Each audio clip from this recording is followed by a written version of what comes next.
अभी भी किसी को कुछ पता नहीं है कि वो किसके साथ गई थी। कुछ कहानियों की किस्मत में इतनी अजियत क्यों होती है। नौशरवान दुआ को लेकर बहुत ज्यादा परेशान होगा क्योंकि उसके गार्ड ने उसे बताया है कि दुआ का कुछ पता नहीं और नौशरवान इस सोच में गुम है कि दुआ के साथ क्या हुआ। क्योंकि नौशरवान का गार्ड जो पहले बार बार ये रिपोर्ट दे रहा था कि सब ठीक है, अब उसने सच बता दिया है कि उसे कुछ पता नहीं है कि दुआ के साथ क्या हुआ और अब वो किधर है। नौशरवान के गार्ड ने उसे ये भी बताया था कि दुआ के साथ कुछ ना कुछ गलत जरूर हुआ है, जिसके बाद नौशरवान बहुत ज्यादा गुस्से में आ गया था और उसने अपने गार्ड को ऑर्डर किया था कि 1 घंटे के अंदर अंदर दुआ के बारे में पता करो और मुझे बताओ। आने वाले एपिसोड में आप ये भी देखेंगे कि नौशरवान का गार्ड पता करके आएगा कि दुआ किसी लड़के के साथ थी और उधर उसके साथ क्या हुआ कुछ पता नहीं है, और वो ये भी बताएगा कि वो लड़का कौन था, इस बात का भी किसी को कोई इल्म नहीं है। नौशरवान का गार्ड उसे ये भी बताएगा कि वो घर आई थी लेकिन उसके बाप ने उसे धक्के देकर घर से निकाल दिया और उसके बाद से दुआ का कुछ पता नहीं है। नौशरवान अपने गार्ड की बात सुनकर दुआ के बारे में सोचने लग जाएगा कि वो किस हालत में होगी। नौशरवान खुद को भी बुरा भला कहेगा कि ना उसे गोली लगती और ना ही दुआ के साथ ये सब कुछ होता। दूसरी तरफ दुआ फराज को कॉल करेगी। फराज उसे पहचानने से इनकार कर देगा। वो उसे बताएगी कि मैं वही हूँ जिसको तुमने मोहब्बत के नाम पर लूटा और उसके बाद उसकी कीमत वसूल कर ली।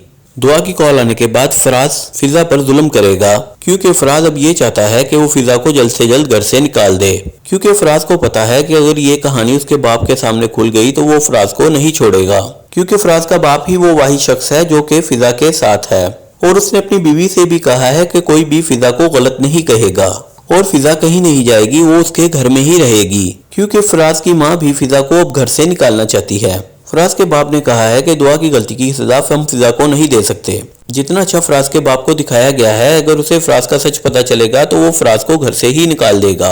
दूसरी तरफ दुआ के बाप को उतना ही कमीना दिखाया गया है। वो दुआ की गलती की सजा उसकी माँ उसकी बहन को दे रहा है।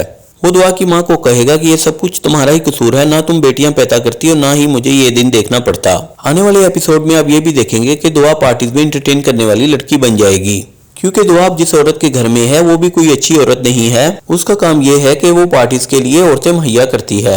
अब वो दुआ को भी अपने जाल में फंसा लेगी और उसे कहेगी कि अब तुम मेरे साथ काम करो। दुआ जब अपनी कहानी उसे बताएगी तो वो दुआ को कन्विंस करेगी कि तुम मेरे पास काम करो, तुम्हें बहुत पैसा मिलेगा और वैसे भी अब तुम्हारे तो आगे पीछे भी कोई नहीं है जो तुम्हारा ख्याल रखेगा। तुम्हारे अपनों ने भी तुम्हें छोड़ दिया है और अब तुम्हारे लिए यही बेहतर है कि तुम ये काम कर लो।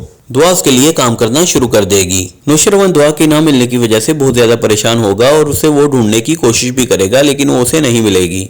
दूसरी तरफ नौशरवान अपने दुश्मन को भी ढूंढने में लगा है जिसने उसे गोली मारी है। नौशरवान को अपने दुश्मन की इतला मिलेगी कि वो कहीं पार्टी कर रहा है। जब नौशरवान उसे पकड़ने के लिए उस पार्टी में जाएगा तो नौशरवान अपने दुश्मन को पकड़ लेगा, लेकिन उधर नौशरवान को बहुत ज्यादा हैरानी भी होगी क्योंकि नौशरवान उधर दुआ को डांस करते हुए देखेगा। नौशरवान इधर भूल जाएगा कि वो किस काम के लिए आया है, लेकिन उसे दुआ की पड़ जाएगी। नौशरवान उस पार्टी से दुआ को भी अपने साथ लेकर चला जाएगा। If you like my videos please like share and subscribe my channel.